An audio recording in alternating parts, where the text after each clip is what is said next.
Update muna nga tayo sa mundo ng basketball, partikular na sa Gilas, Pilipinas. Eto nga si Jalen Green ay masyadong nahahype ng NBA sa pagiging Pilipino. Ang tanong, proud Pinoy ba siya? Samantalang good news si Kai Sotto, bukang mabilis na nakarecover sa kanyang ACL injury. Ngunit bago yan, pakipindot naman ang like, subscribe at ang notification bell para updated ka sa lahat ng aking ina-upload. At kung gusto mong magpa-member sa aking channel ay pindutin mo lamang ang join at automatic ka na sa mga shoutout. Mukha ngang masyadong hinahype ng NBA ang mga PhilAm player na naglalaro sa kanilang liga.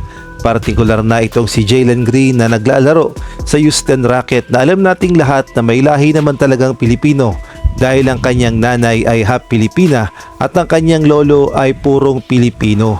Ngunit ganun pa man ay alam nating lahat na mas pinili pa ni Jalen Green na i-represent ang bansang USA kumpara naman sa ating bansang Pilipinas. Ngunit sa NBA, sa Houston Rockets ay todo ang ginagawang pang-hype kay Jalen Green bilang isang Pilipino, lalong-lalo na at nag-post pa sila ng ganito. Ang sabi nga ng post ng Houston Rockets, shout out to the people of Ilocos Sur. Alam mo ba, ang ina ni Jalen Green ay mula sa Ilocos Sur at ang kanyang lolo sa ina ay isang full-blooded Pilipino. Kaya naman sa post na ito ng Houston Rockets ay hindi nga maiwasang mag-comment ng mga Pilipino patungkol nga dito kay Jalen Green at kung proud Pilipino ba talaga siya. At ito nga yung mga komento ng mga Pilipino fans at hindi nga sila kumbinsido na proud Pilipino itong si Jalen Green at tila ba'y pinagtawanan lamang ang post ng Houston Rockets at tila ba'y lumalabas na ginagamit lamang ng mga team sa NBA ang mga PhilAm players upang lalong lumakas ang kanilang engagement o mas lalong dumami ang kanilang mga viewers na mga Pilipino. At bukod nga sa Houston Rockets ay gumagamit din ng mga Pilipino fans itong Portland Trail Blazers at kung atin ngang babalikan ay nagpost din sila ng mga salita na patungkol sa Pilipino at ginagamit nila ang mga NBA players.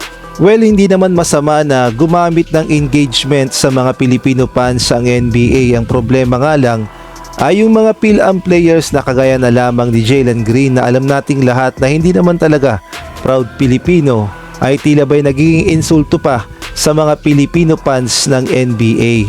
Kung tutuusin ay marami talagang mga Pinoy na gustong pumasok sa liga ng NBA. Ang problema nga lang ay hindi nga nabibigyan ng pagkakataon o hindi nga nadadrap. Kaya nga marami ang naghihinaing sa NBA dahil ginagamit tayong engagement na pamparami ng kanilang views tapos yung mga Pilipino na gustong magpa-drop ay hindi nabibigyan ng pagkakataong madrap sa kanilang liga. Samantalang sa ibang balita naman, matapos ngang ma-injury ni Kai Sotto at ayon nga sa report ay nagkaroon siya ng ACL injury sa paglalaro niya sa Japan B-League at binigyan pa nga siya ng 6 to 9 months upang magpahinga. Ngunit ito nga ang good news. Sa latest post kasi ni Kai Sotto makikita natin na tila ba'y walang nangyaring injury at napakalakas ni Kai Sotto at dito kay makikita natin na maayos pa o maayos na ang kanyang paglalakad at sinabi pa nga dito ni Kai Sotto na baka daw mga next week ay pwede na siyang maglaro muli sa Japan B-League.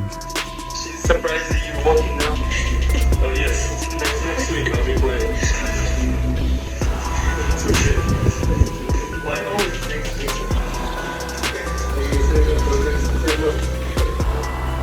At dahil nga sa mga senyalis na yan ay mukhang good news para sa lahat ng fans ng Gilas Pilipinas. Kung totoo nga ang sinasabi ni Kai Sotto na next week ay maglalaro na siya sa Japan B-League, ay may posibilidad din na makapaglaro siya sa Gilas Pilipinas at lalong-lalo na at kailangan natin ng kanyang height dahil meron tayong makakalaban na Egypt sa Doha Pocket Tournament at meron nga silang isang player na higante at may height na 7'3" at talaga namang bagay na makamatch ni Kai Sotto kung sakaling makakapaglaro siya sa Gilas Pilipinas.